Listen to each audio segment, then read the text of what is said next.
Hello, everyone. We'll start on the outset again because we have, a lot to cover today. Therefore, hopefully, good morning to everybody good morning to everybody in India. Good morning to everybody in Asia Pacific. Afternoon to people in Singapore. Afternoon to people in Australia. Evening to Shelley and those in US. Very early morning to people from UK, Germany. So we have almost a global crowd coming in today. That's what my registration list shows. So at the outset, let's start to the topic in hand. I think topic of interest for everyone. What is the Trade Desk UID proposing? I will move ahead very quickly. Yes, so we have a stellar panel today. Tom from Trade Desk would give us the rundown on what TTD is planning.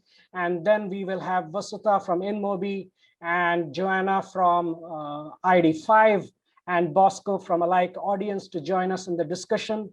And JJ Jonas will be moderating the discussion. So over to you very quickly without wasting time, Tom. Sorry, I will take 5 minutes before that. Very quick rundown on to what IAB Tech Lab is for people in Asia Pacific. So because we are quite new here, we are a global body which works with our members to develop foundational technologies and standards that enable the ad tech industry. So we are a neutral body and we hope to derive trust among everyone. We are a US-based body, but we globally operate as one organization. What do we work? You must have heard a lot about us in terms of OpenRTB, WAST, terms CIMED. These are very technical kind of standards that allow interoperability, that allow things to get more efficient in the ad tech industry. Then we have also built standards for TCF, CCPA, which are standards in terms of protecting your privacy. IAB Tech Lab has been the body which has been helping and working with other bodies world over to develop these standards. We have 4 pillars: identity, data, and privacy, brand safety, ad experiences, and open internet in terms of OpenRTB, programmatic efficiency. And this is a huge list. I will not drive through the list, but just to give you an idea of things that we work on, anything that's relevant to ad tech industries in our portfolio. And we have in each of these buckets standards or path breaking work in terms of specifications that help the industry. What are we planning for this year? We are planning to go ahead and take our addressability portfolio forward. Things are happening. The industry is at an inflection point. The third-party cookies are deprecating. The leaders in the industry are forging ahead with a new frontier, and IAB Tech Lab has a very central role in terms of kind of developing the new set of standards that will guide the industry ahead. Obviously, our work on technical standards and privacy continues. Supply chain transparency and improving the measurement and attribution, which is a kind of work that we have been doing for the last 3 years. In the measurement, the new frontier is obviously the connected TV. The entire ecosystem is coming up, and it's ready for so it's a new frontier in terms of developing the new standards for them. As a body, we have the who's who of digital industry on our board. So a call out to all of our board members for supporting us, and we look forward to working with them closely and defining the future with them. Just one more distinction to call out between IAB and IAB Tech Lab. So IAB is the market-facing organization. It concentrates on education, policy, guidelines for business standards, events and networking. It's more focused towards sales and marketing. IAB Tech Lab is the product-focused, the technical-focused organization. We developed standards and compliance programs. We also do networking and supports, but that's an outcome on our focus on developing standards. Very quickly, the project Rearc, which is the context for today's presentation. I'll just read out the key headlines. privacy by default is the new normal. That's a kind of an outcome. There is no more negotiation on that. There's no more hesitation on that. And that's what we are going forward with. The platforms, governments, consumers, everybody wants it. The consumer is now in control. So obviously it is not something that the platforms would decide. It's increasingly the consumer who will decide what they want and how they want it. And obviously we'll have to drive some kind of standardization so that there's a consistent kind of experience for the consumer. So open standards, we believe, is critical, because if we want interoperability, if we want standardization, if we want a consistent experience for the consumers, and open standards will make it, visible to everybody so that everybody knows what exactly is happening. And I think that's almost a stake in the ground that whatever happens will have to be open for everyone. How is it going to forward? How is it going forward with the third-party cookies deprecating? We primarily believe that there are three kind of top opinions emerging. Obviously, one is about the unlinked audiences where no data is getting collected, and therefore the whole targeting is based on the contextual framework and seller-defined audiences and private marketplaces. We have talked about this in our last presentation on the 8th of April. Today, we are looking and focusing on the linked audiences, where we believe that there will be a linkage between the publisher and the advertiser. And therefore, people are suggesting all kinds of user-enabled IDs, which is the focus of today's presentation, as to how we look at the user-enabled framework to drive targeting of advertisements. So the best practices for user-enabled identity tokens, the guidelines to ensure security and consumer privacy scenarios where publishers and markets offer personalized content and services tied to user provider email or phone number. So there are existing standards that we already have as IAB Tech Lab, the OpenRTB framework and transparency and consent framework. And we hope to build on these standards, which would become the guiding principles for all the people who are using linked audiences. So obviously, IAB Tech Lab is doing phenomenal work in terms of developing standards for both this stuff. We will talk about the browser and OS linked audiences in our next webinar, which is stated for the 6th of May, and where the approaches by Google, specifically in terms of the sandbox approach to look at tracking. But today's focus is backed with UID 2.0, with the TTD has proposed. Tom, over to you very quickly.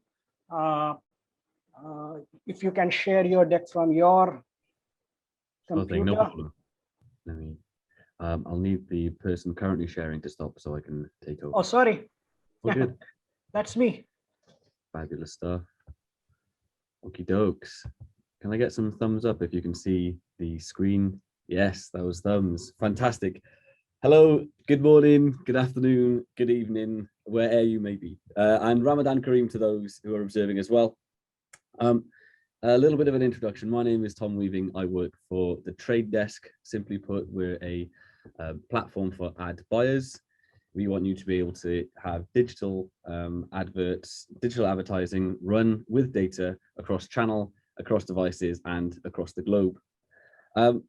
Here to speak about cookies, how they've crumbled or are crumbling, and building a better foundation for the identity of the open internet thereafter. The invitation reads the Trade Desk's Unified ID 2.0, but I immediately just want to reposition it as the Trade Desk's opinion on Unified ID 2.0, as we are working with multiple other tech providers to build towards UID 2.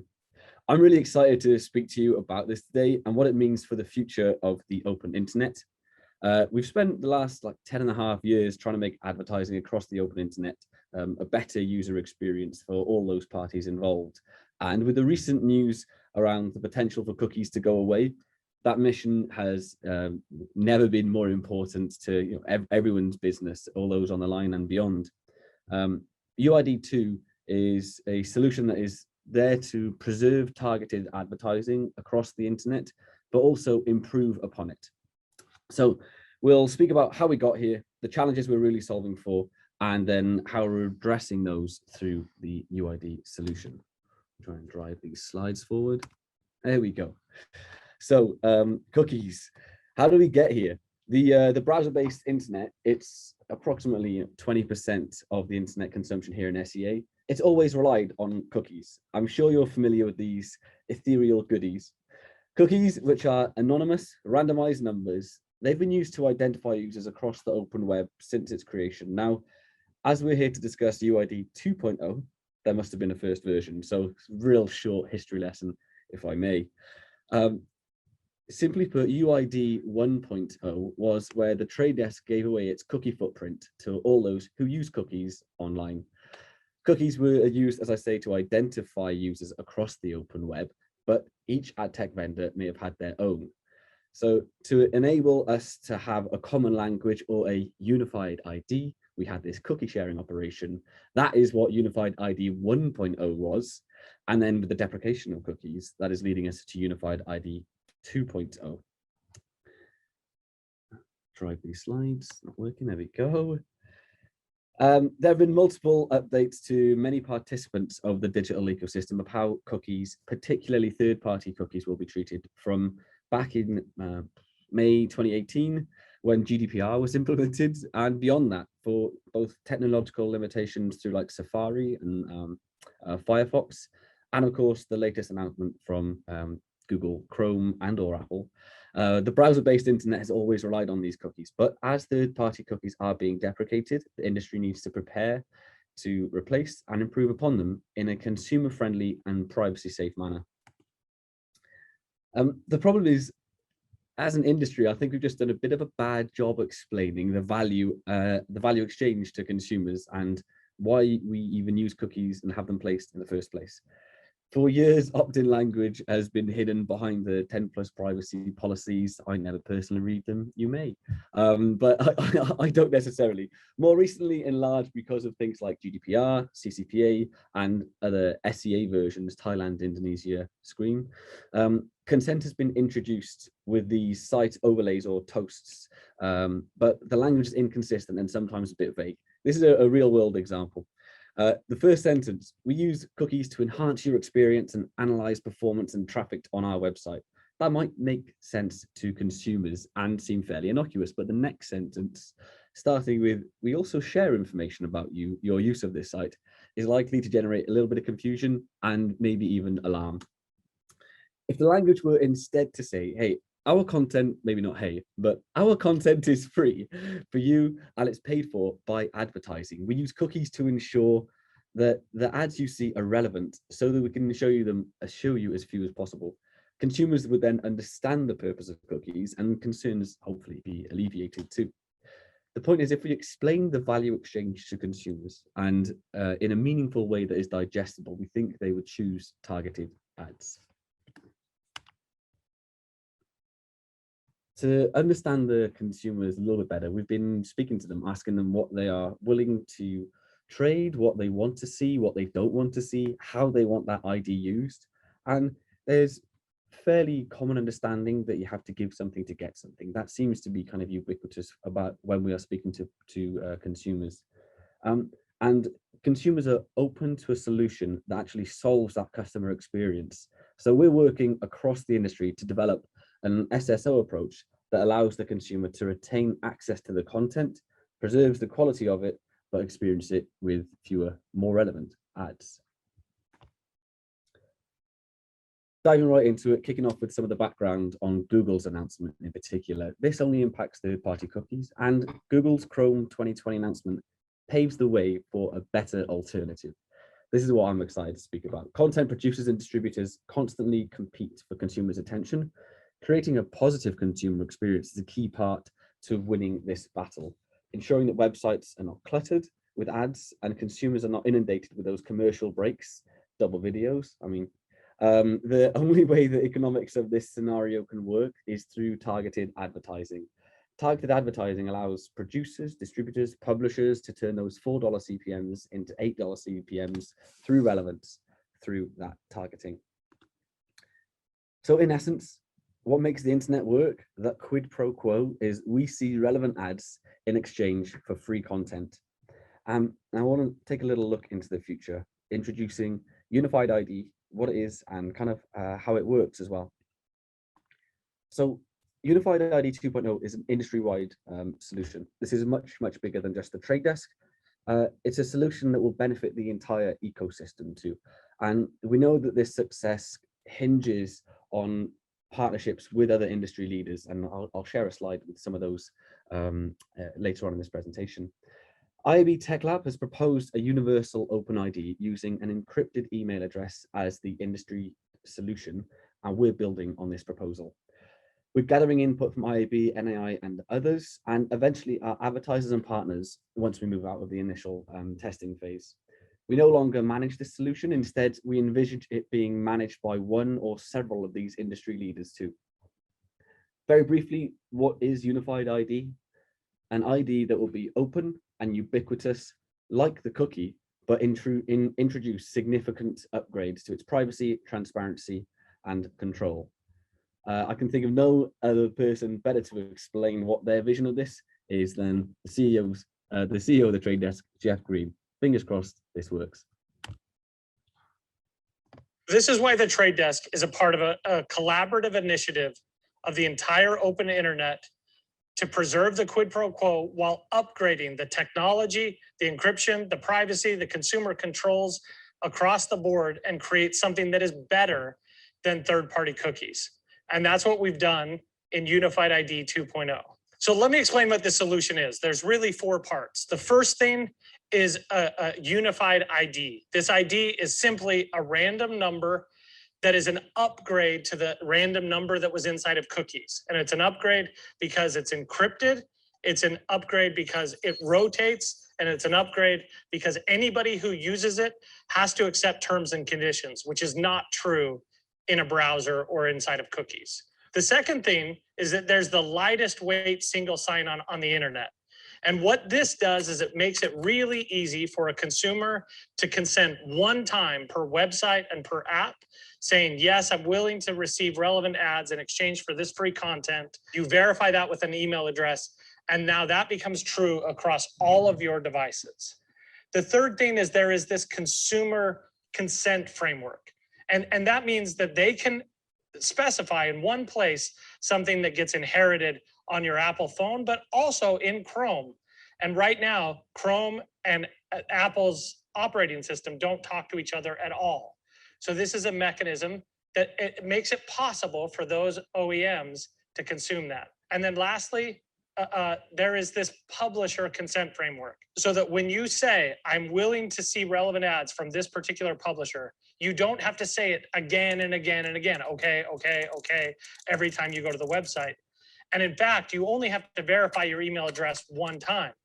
Because without this, you may see an internet where every single website requires you to sign in, and then you get a lot more spam, as well as you see sharing and different privacy policies that, of course, as consumers, we're never going to read. So across those 4 themes, we upgrade cookies across the board, and everybody is better off for it. Now is a moment that we have to get momentum. And when I say we, I mean the open internet. We have to get momentum towards a unified solution that creates an ID that makes it possible to preserve the quid pro quo of the internet. I'm not sure if I can improve upon what Jeff has just shared with us, but I might try and say it differently, more simply, or just an alternate way of describing it. UID 2.0 solution provides a standard way for us to hash and encrypt email addresses, which will replace the cookie with a new common and open language, as I mentioned. And that is what we like to think of as the fabric for identity for the tech industry. In more simple solutions, it turns an email address into a random number that is an upgrade to the existing random number that's in cookies. It's an upgrade because it's hashed and it's encrypted. It's an upgrade because it rotates, making it harder to mess with. It's an upgrade because anyone that uses it has to accept standard terms and conditions and abide by them. And unlike the cookie, it can function across the web, mobile app, and CTV environments too. This is, as I say, more than a TTD solution, more than a trade desk solution. We're working with multiple partners across open web. I wanted to kind of explain how it's a touch more than just a technical solution too. It really maintains that value exchange. We see the targeted ads that we see in exchange for that free content that we know and love and go back for time and time again. Whilst there's been ongoing experimentations with like micropayments or paywalls, nothing has really come close to supplanting relevant advertising for its capacity for revenue generation for publishers. Building consumer trust, as I say, pretty bad job being done as to like how and why cookies have been used and how or why they've been used. Explaining that value exchange to consumers will only help build trust and understand, okay, here is the identity, here's what I'm willing to share, here's what I don't want you to know. That's going to build trust with consumers. More recently, and in large part, this has happened because of GDPR and CCPA. I really feel that UID 2.0 could actually solve for things like GDPR. So instead of having that repeated, okay, yes, every time I go to the publisher, I accept, yes, you can use my cookies, do this one time as well. So really hoping to solve for things like that. Making experiences better, not worse. The irony of eliminating cookies to ease consumer concerns is that today they're actually what allow advertisers to create better ad experiences through things like frequency control. In addition, if publishers lose the ability to serve targeted ads, the only way to make up for that is by serving more ads. So not necessarily exactly the solution we're after there. Maintaining seamless access to content too. Organizations like the IAB have proposed email as a foundation for potential cookie replacements. And that is what we are here developing, sharing, speaking about today. And then federated power as well. Federated power and control of the internet. Not doing this would further cement the control of the internet in the hands of a few companies, while taking control away from advertisers, publishers, and consumers by walls going up, not coming down. The future of digital marketing is open. We believe that the digital advertising thrives in an open internet. We exist so you can connect with your current and potential customers across every device channel, to make sure that the best possible experience for brands that run across the publishers, your platforms, through super simple things, as I mentioned, like frequency control. When we think about building the future of identity, more it is making sure that we preserve and even better yet, even enhance some of those fundamentals. We're no longer really talking about hypotheticals. This is super exciting. The Unified ID2 is pretty much here now. We're working we have multiple partners across different parts of the ecosystem. The Trade Desk has been really trying to charge on this open industry-wide solution to address consumer privacy concerns whilst enhancing that targeting and measurement. Whilst, we're in some early stages, the amount of industry support and commitment to a partnership we've received thus far is honestly incredible. Talking about some of these challenges that we're solving for, and then the specifics of what we are building within UID 2.0. Looking ahead, if UID 2.0 will provide the same level of addressability and the user privacy benefits of the walled gardens, but the difference is we'll be offering it the full potential of that reach across the open internet too, specifically to allow maximum use of first-party data and to provide deterministic foundations for targeting and measurement. It's also there to provide a centralized system for users to opt out and offer them that control. And then where you might start seeing differences is T's and C's on Google being limited to pubs through AdX, but not subject to third-party oversight. UID2 will be administered by a neutral governing industry body. Scale, any kind of addressability with Google will only work on AdX. We're talking about the open internet and including CTV, some of these emerging channels we're seeing in markets where it is. And then super importantly, interoperability, freedom to work with tech partners of your choice for you to control your data. Let's take a moment to take a deeper dive into how UID is going to create that better, more consistent experience for consumers. For illustration purposes only, a big part of the UID 2.0 the vision of it is to provide consistency, transparency, and convenience for consumers.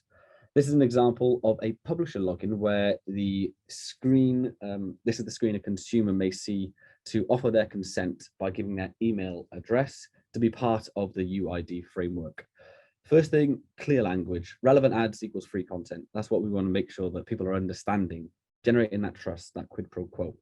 The login can work in a number of ways as well. So to allow for that targeted ads via UID to become part of that framework, this could be done through an independent SSO, publishers that have their own, direct logins, or existing SSOs, including things like Facebook and Google.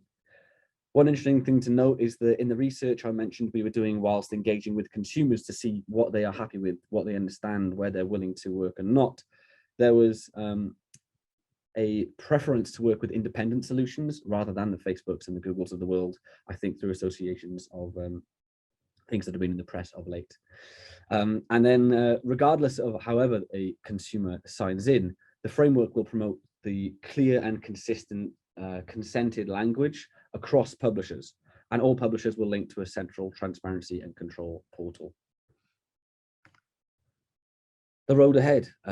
Let's talk about what it means for this in terms of the ad tech industry. Just an amazing splash page to be able to share the support across the advertising ecosystem. People at LiveRamp, Newstar, this support means that there's going to be seamless for publishers to pass UID 2.0 in Bidstream. We're also making it easier for clients using these ID vendors to leverage their IDs within T2D platform. Nielsen integrating UID into their entire measurement framework, similar to how they did it with Facebook data. That's going to help us connect the dots for things like cross-platform measurement. Big name pubs, there's some in Australia. There are more to come from SEA and APAC, really exciting scaled solution publishers, which are going to help build the UID graph and framework. It also represents hundreds of publishers through like WAPO's Zeus platform. They can also choose to opt into the UID 2.0 framework. SSPs, support from all major SSPs passing UID2s in the Bidstream, collectively representing thousands of different sites. That's really going to help us scale the pub adoption. And then super interestingly, under DSP and buy-side platforms too, these people are adopting this UID. It represents that true commitment from an industry-wide solution, even when people may bucket that as a competition, understanding that this is for the betterment of the entire ecosystem. Only a couple slides left. I'm trying to breeze through them, gang. So navigating a cookieless future. This is imminent, end of next year. We're super excited about what UID2 can deliver, but we also don't expect 100% adoption. For Trade Desk, it isn't like an either or world.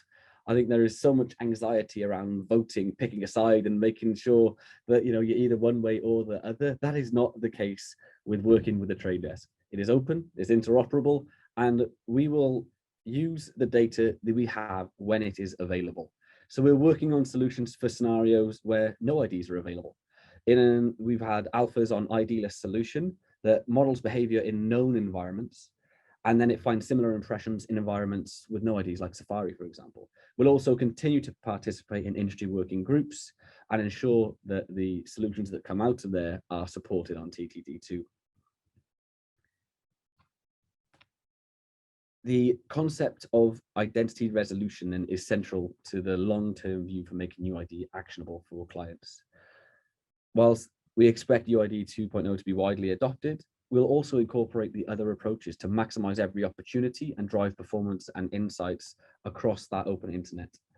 First, UID's focus on interoperability will make it easier for us to connect seamlessly with other leading ID solutions. When there's no IDs available, we'll also use things like cohorts and model-based approaches like micro cohorts and COA for an ID-less environments. We can apply the insights from the ID world and help drive models where there are none either. And we'll be using all the data that we have to maximize that performance. So to really wrap it up, I really wanted to share the kind of core tenets of the solution that we are providing within UID 2.0. It's secure and it's privacy friendly. It's there to enhance privacy and security. Emails are going to be hashed, they're going to be encrypted, they're going to be salted, it's going to be rotated. And that will then create the UID2 token. To access that, partners are going to need secret keys to be able to do it. And that is to prevent abuse from any nefarious third parties. Consumer and transparency control, I think what everyone has been crying out for of late. One centralized place for consumers to easily view and manage their preferences across the open web. Open source and interoperable, no profit center, no proprietary profit center. No one should have a competitive advantage in identity. We need to work as an industry for this to be successful and work together.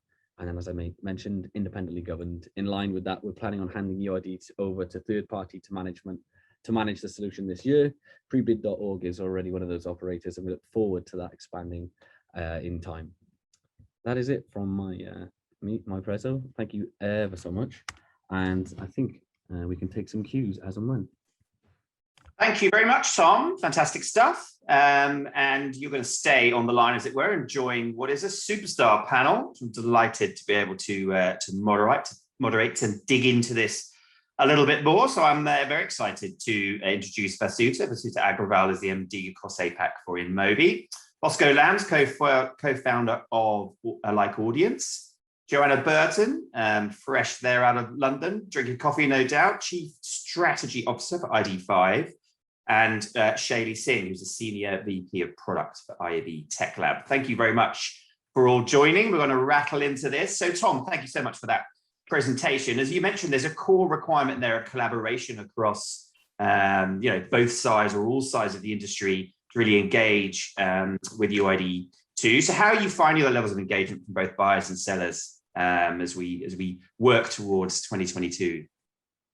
Yeah, again, thanks for having me, and thanks to me to be on the panel with everyone else here too. It's been awesome. It's been incredible to see the buy-in, as I mentioned, from all the different sides, the buyers and the sellers, and then also DMPs as well. Particularly having the sell side aligned, that enables us to have an ID graph. It means that we're able to check reference and be able to match UIDs. On the buy side, phenomenal. We have agency groups leaning in with their, I guess, data spines, and that then enabling their media buying to execute against UIDs or that interoperable solution that may work with it. And also highlighting things like, Criteo, MIQ, and Xander, and other buy-side platforms adopting it too. It's just been phenomenal to see the appetite for everyone to converge and work together on a unified solution. Yeah, that's interesting. I think there's going to be a real wave of innovation as a result as we all start digging into this. And Vasuta, InMobi, as supporting publishers and in terms of products or globally, but very strong here in APAC. And what are you looking to roll out or develop from a product perspective to support these requirements? Sure. Thanks, JJ, for having me here. So if I talk about, some of the things that we're doing, I think one big, publisher-focused offering that we're looking to launch is how do we really streamline identity resolution for all of our publisher partners, especially on the mobile app developer side. So we're launching something or in the process already. It's already in the sort of initial testing phase with a few partners, a solution called Unified, which is designed to really, make advertising inventory more addressable and more valuable to buyers. Basically, the way it would work is that for all of our app publishers, they can easily integrate with different identifiers via the publisher interface that we offer. And they can then transfer those corresponding IDs to the upstream demand partners like DSPs or ATTs and so on for media buying. So basically the intent is to allow publishers to work with multiple identity players and provide marketers also the option to bid and target users using different identifiers, right? Some of which I think Tom also talked about from TTD side. But in phase one, we're basically working with ID5, with LiveRamp, Rightpool, etc. And we're looking to add more and more partners to this so that basically life becomes much easier for our publisher partners. Yeah, no, thank you. It's exciting. It's exciting to see that development. And Joanna, working for ID5 there in Europe, very prevalent vendor working with a lot of publishers across Europe, and you've been working with a number for a while now. Here in APAC, we're secretly hoping to leverage from your experiences and pains of GDPR. So how are things going, you know, not just for preparing for next year, but just in terms of managing the GDPR requirements and everything else? Thank you very much for having me. It's great to be here with all of these experts. Yeah, it's a good point that you make. Actually, our company was founded just around the time that GDPR was set up, that the General Data Protection Regulations were launched in Europe. And initially, we worked with a lot of publishers to prove that they were not sharing data in the ecosystem. They were not using third-party cookies. They were able to separate data and identity and just share a unique ID, we call it a universal ID, and just share that in the bid stream without any data, keeping all the data on the publisher side and protecting from data leakage.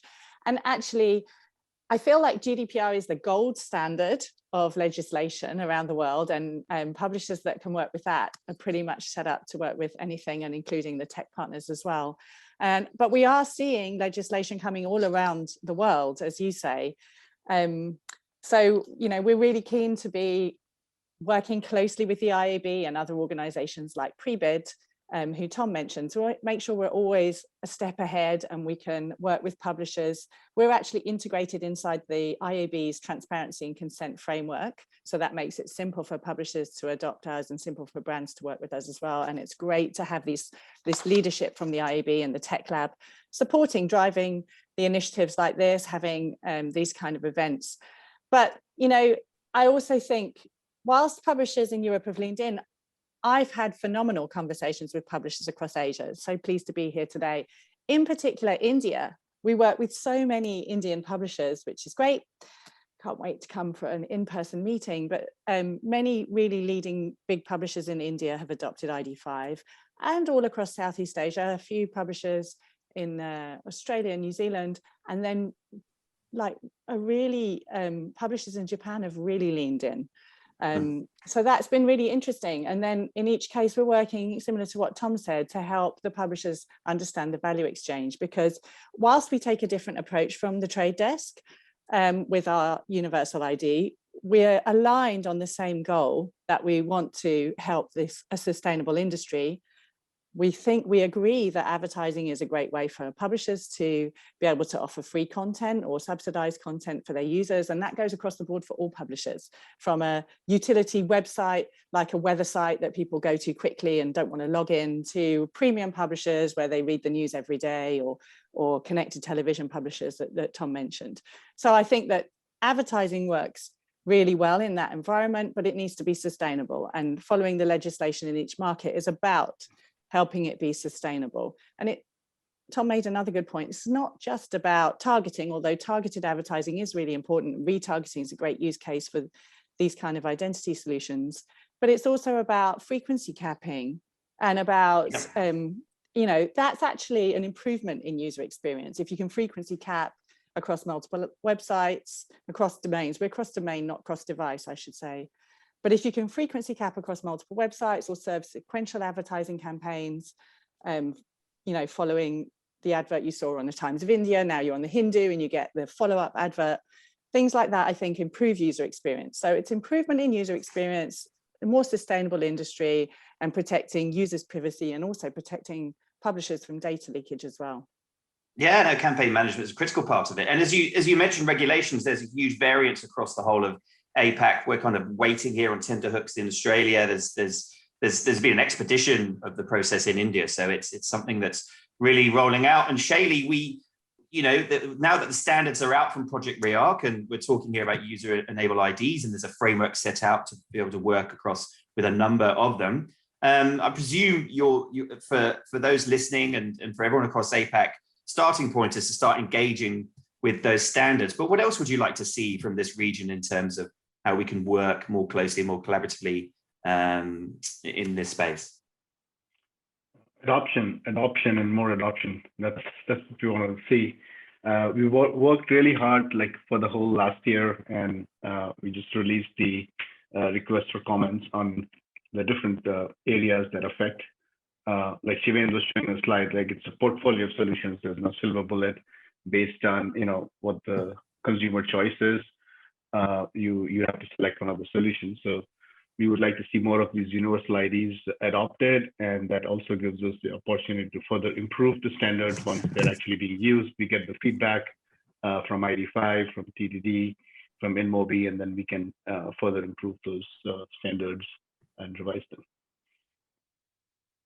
Excellent, thank you. And Bosco, a like audience, I know you're very focused on mobile audiences, and obviously Vasuta and Mobi is a huge player in that space. But how are you finding the evolutions of identity solutions within in-app environments or web-based environments on phones? I mean, how are you seeing that from a mobile device perspective across APAC? Yes, sure. Thank you for this question, JJ. So when we look into this third-party cookies and identity space, we should better break that down into, mobile app. So which primary mobile app, they don't have cookies from the very beginning. They use like Android ID or IDFA for Apple devices. And when we talk about third-party cookies, it applies into mobile web-based, like you use Safari on your phone, and also the desktop web. So we have to break this down by different environments. And when we look into the identities in Asia Pacific, basically all these consumers are mobile first. Remember back in the days that in 2015, we started to talk about the year of mobile, but actually since the very beginning in Asia Pac, a lot of this population are mobile first. They may not necessarily have their desktop at home. So the primary use case is all around apps or mobile websites. So when we talk about identities, they start by signing up with phone number instead of emails. So when we talk about this adoption of UID2 or a single sign-on, we may need to rethink in this local area, what else in addition to email, maybe phone number or maybe some other identities. So this would be, I would say, for the industry to collaborate and localize this solution in the region. Fantastic, thank you. It's very good for you to make that clarification is important. Joanna, I can see your hand up. No, I didn't mean to put my hand up. Sorry for that. All right. I need to remind you, Joanna, as well, we are having in-person events now in Australia, by the way. Just to I want to come, please, but you won't let me in. No, well, there is that. That's true. Reason for that, sorry. So Tom, now reviewing the UID specs, and you mentioned the aspect there around transparency control. You do have a specific section related to user trust, as you call it. Now, I understand that it's obviously in development, but can you talk to us a little bit more about that? Because the interaction experience of the consumers in all of this is going to be critical. Yeah, absolutely. It is going to be critical. Exactly that. I think the fundamentals, which I mentioned, is really explaining what Jeff and the Trade Desk refer to as that quid pro quo, as in why we are dropping cookies, collecting IDs, what they're being used for, and offering that transparency to, okay, we're going to have your ID, but now we'll be able to target you with more relevant ads, and you get this free content too. So the transparency piece, the rationale and the reason why. And then the control. So the vision is to have a portal where you'll be able to log in and set your preferences, understand what you're being targeted with, why, and give the consumer that control, which has otherwise been a little bit less easy to dictate and use. Yeah, no, thank you. That open value exchange is often talked about, but it's going to have to be central. It's going to have to be a primary, not an afterthought. Privacy by design seems to be the new term on that one.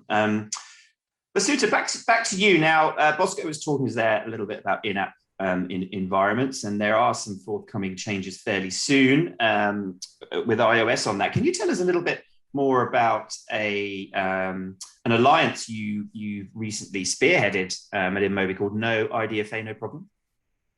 Sure, JJ. So, I mean, I think all of us know that I think Apple's announced that yesterday. I think 26th April is the date for the changes coming in the iOS 14.5 update. And essentially, I think Apple is launching, if you see, a privacy protection framework for users, right, which is intended to limit tracking of users in the entire iOS ecosystem. Now, like Bosco also referred earlier, in the mobile in-app environment, on iOS, there was a use of IDFA, which used to happen for any kind of targeting, segmentation, frequency capping, measurement, all of that. But with this new development now, that is going to get severely limited, because there is a framework of user consent that Apple has put in strongly. So this particular alliance, the No IDFA, No Problem Alliance, is something which is being spearheaded by a group of mobile ad tech companies. And it's essentially focused on addressing the concerns of mobile marketeers and publishers in response to this whole change that's about to happen. It includes multiple companies: Chartboost, Fiverr, Liftoff, InMobi, Bungle, Singular, a lot of different partners across the demand, supply, and measurement side. And the intent is ultimately to provide sort of, you can say, a learning resource for mobile marketeers and developers to help them transition to this post-IDFA privacy-oriented landscape. So that's the intent, and we are participating and sort of spearheading this effort with the intent to make this transition easier and seamless for all of the partners that we work with. Yeah, thank you very much. It's really worth a look for everyone. It aligns completely with the recommendations that come from IAB Tech Lab in relation to the usage of the SK ad network. So please have a look. Now, Joanna, there's lots of developments, lots of news in this space. We're largely here talking about the open web, and you've mentioned identifier mentioned in the past. You see this as real opportunity with all the current developments for innovation and to really move forward as an industry. Can you tell us a little bit more about your perspective on that, please? Yeah, I think the main problem that we face right now is there's a lot of confusion. There's a lot of misunderstandings, and I suppose it is a confusing landscape.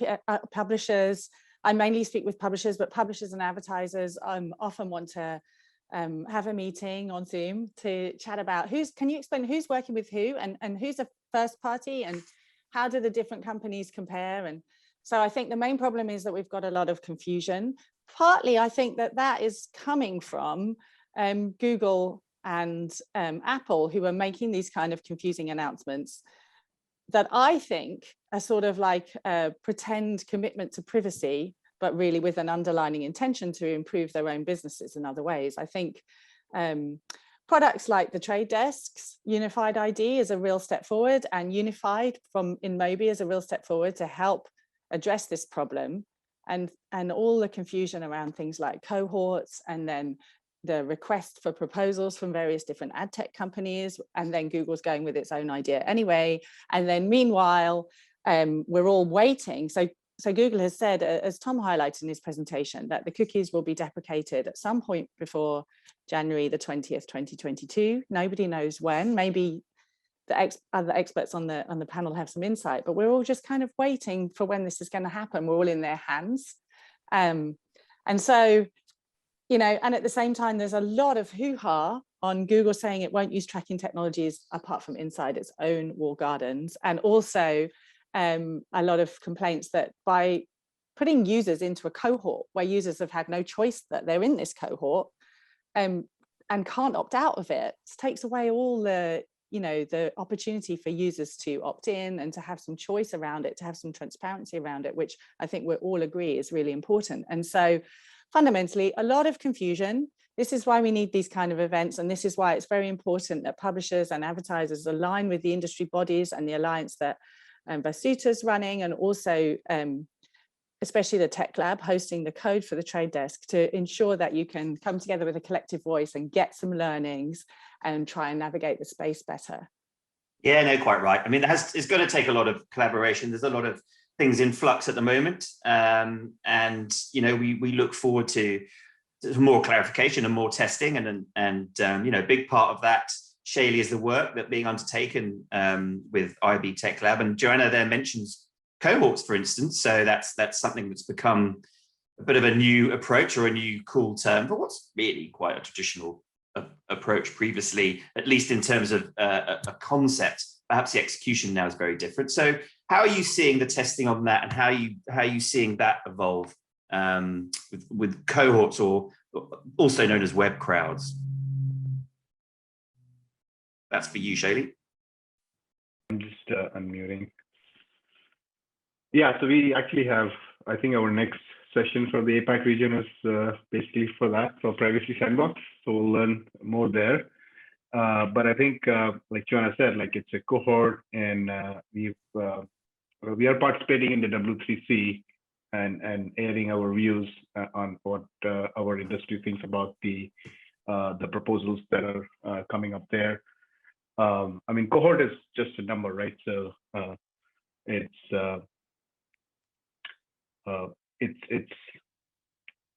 it's basically a number. Like, you don't know what's behind this, and I believe like people have to first figure that out by hit and trial, and there'll be a lot of testing that will be required.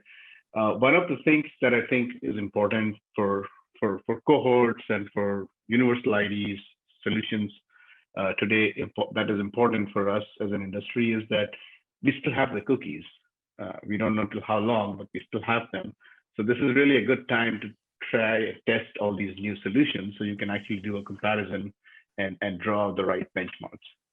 So that's kind of what we're asking the industry to do. So look at the RFCs, look at the solutions that are out there, select some partners, and experiment and test and learn before you lose one of the test groups, which is the cookies. Yeah, we do need to test, don't we, as much as possible. And as you say, whilst we have the cookies available, test even more aggressively over at least the next 6 to 9 months. We'll see. I do know that the number's interesting, and in fact, when you look at the Roman army side of it, it's actually 480. So the way that they structured their legionnaires, just a random additional point. Bosco, now we did mention the regulatory pressures that are a very diverse region, which we all tend to lazily kind of describe as APAC. It's an enormous part of the world. So what are you seeing in different regions that you feel are worth pointing out, where there's a lot of changes coming? Yeah, sure. I think there will be a lot of interesting regulations, either from the governments or from trade bodies like us. We are setting some standardization here, like the latest, like in addition to GDPR, we have CCPA and we have some Nevada. Hopefully there would not be 52 new regulations, but there is actually a lot more standards. But when we look into the first principle, there are kind of 3 golden rules, right? The first is we need the user's consent. We have to respect that. We have to give them the ways to opt out. And we also need to explicitly mention the purposes of the data collected and how we use it and who do we share. I think these are the fundamental principles on all these initiatives around privacy. So these are also the questions for no matter you're publishers, no matter you're agencies or advertisers, when you select your technology stack, your partners, you have to ask these 3 questions. So these are the questions that are unavoidable. And after that, before you invest in your test budget, I would recommend you to design a ABCD test with only one control variable, right? So that you can tell which solution would work best towards your goal. If you are targeting or if you're measurement, there could be different kinds of mix of solutions. So you need to be very clear about the one single variable that you're testing. This is my advice on how, to follow these privacy regulations, those fundamental principles, and the way that you can benchmark your existing campaign and the future-proof solutions. Oh, thank you, Bosco. That's really good practical takeaways for people there. And I think we can finish on that note, perhaps. So if I jump to you, Tom, what would you see as just some really practical advice for both buyers and sellers to just where to get started? Yeah, sure, man. There is so much information out there. Panels like this really condense it, and different parties have got different motives in the information that they're being shown, that they're sharing with you and telling you. So I would say just check and reference. If you get told there is only one way to do it, that is the way. Reach out to anybody on this panel, and they'll be able to say their take on it and explain, if that is the information being shared, what actually is correct. So keep an ear to the ground, look out for news, check with multiple different sources to understand really what is. Thank you. Vasuta? I think I'll just add one more to what Tom and Bosco already said is because the regulations across APAC are so diverse and evolving at the moment. You have the personal data protection bills in process in India, in Indonesia, and some of these markets. I think just important to also keep an eye out for the local regulations if you are operating as buyers or publishers in these markets. So yeah, because these are all inspired by GDPR and CCPA. So important to just keep an eye out for these as well. Thank you. It's great advice. Joanna? Yeah, similar to the other panelists, I would say absolutely keep an eye on the local legislation and look to the industry bodies like the IAB to help you navigate that, and also the information provided by Vasuta. Don't feel bullied by big tech, by the big American walled gardens, and absolutely test and learn. You know, different solutions will work for different companies. There are solutions that are more focused on the buy side. We're more focused on the supply side. Some solutions are all about email addresses. We think, you know, that's a difficult, or sharing your mobile number or something like that, that can't always scale, and that may limit the effectiveness of some advertising campaigns. So test and learn, as Tom says, go to the authorities to find out, and you know, get testing now, because we really don't know when the cookies are going away. We don't know until next week the impact of the changing IDFA. There's lots of changes coming in the world of connected TV, as Tom highlighted. So empower yourself so that you've had some experience and you can work off your real life experience. Thank you. Before we go to Shaylee, there might have time for at least one question, so don't be shy. There's one in there I'm going to ask Shaylee already, but what's your final point in terms of a practical takeaway, Shaylee, for the audience? Yeah, I think Joanna summed it up, like do the testing, keep lookout for the standards that we are creating from time to time. Also visit like iabtechlab.com/blog, where when these announcements, especially from announcements that come out from platforms, we do put out guidance on a regular basis.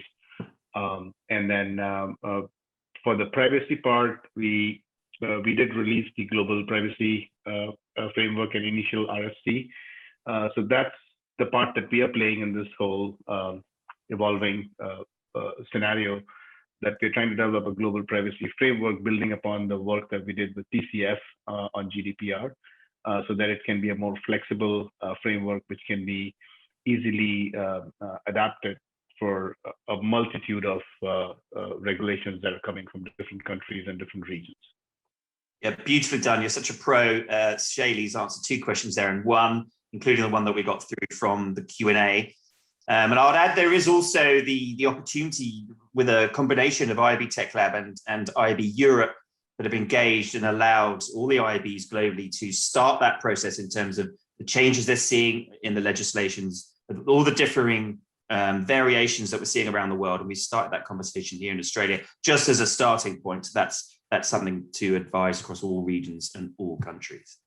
But I think I'm going to go back to you now, Shivendra, the host with the most. There's one question in chat, JJ. I don't know if you is that in relation to the global privacy platform? Does that not relate to that, or you feel there's a wider question there in terms of the consent? Yeah, I think the question was like, how do you see that playing in Australia and New Zealand, where consent is not required by the privacy law?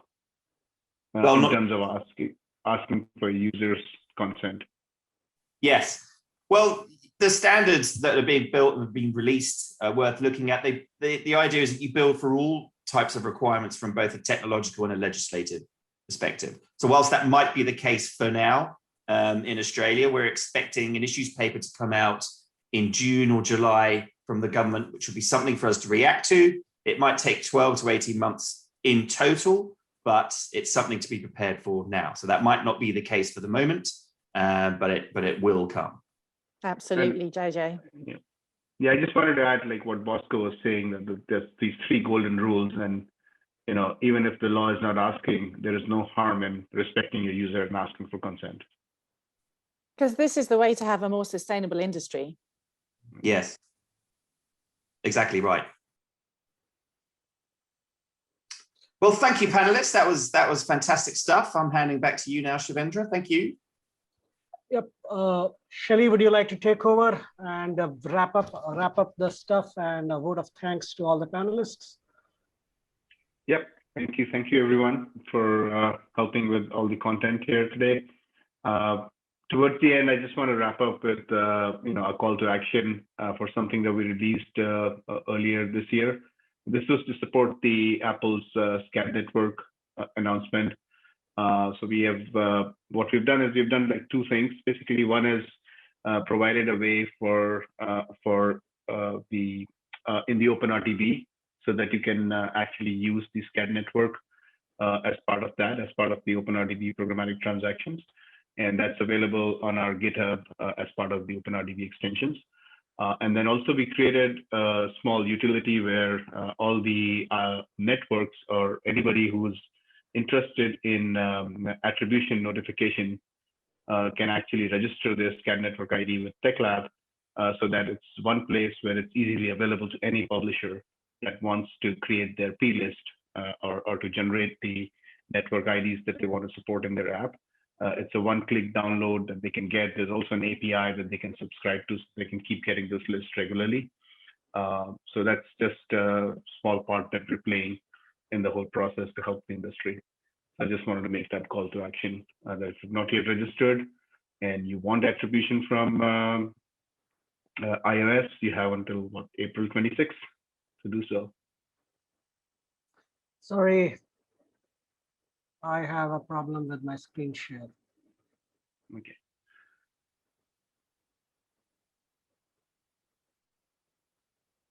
That's back to you, Shivan.